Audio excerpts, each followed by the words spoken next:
Isang pinagpalang araw mga grade 9. Ngayong araw na ito ay tatalakayin natin ang mga batas na nakabatay sa likas na batas moral. Ano nga ba ang batas moral?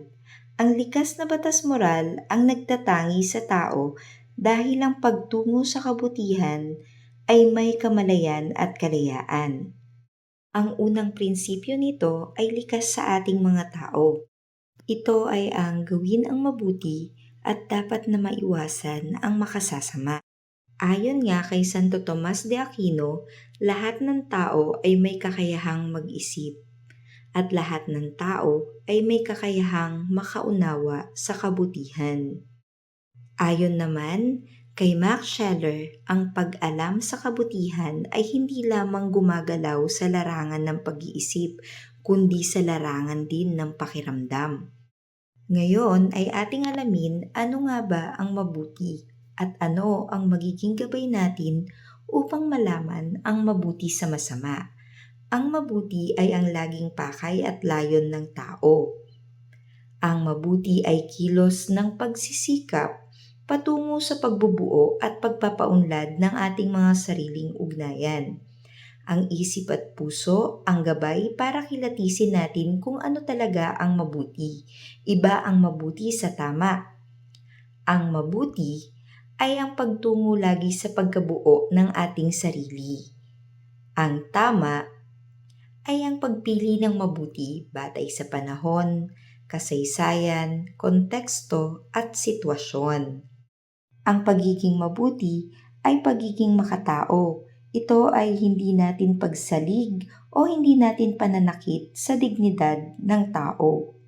Sa pagkilala nga sa mabuti, dapat ito ay may matinong pag-iisip, pagsusuri, pagtitimbang at paglilinis sa mga motibasyon. Akin ngang nabanggit kanina sa panimula natin ang unang prinsipyo sa likas na batas moral, ang gawin ang mabuti at iwasan ang masama.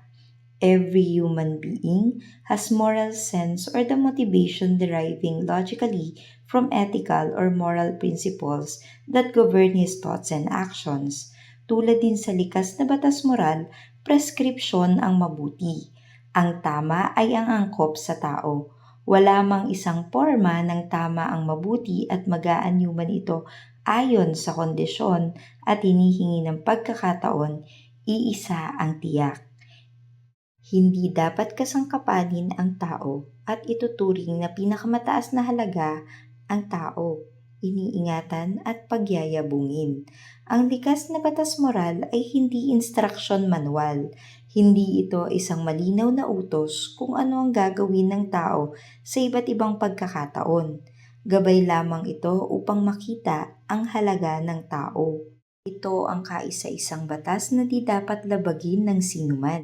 Lahat ng batas ay para sa tao, hindi ang kabaliktaran nito. Likas na batas moral ang siyang batayan ng mga batas ng tao.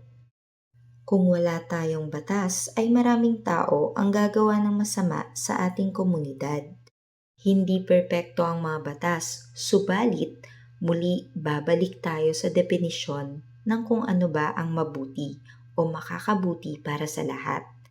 Ninanais ng tao ang mabuti, hindi ang masama, at walang sino man ang nagnanais o magnanais na mapasama siya.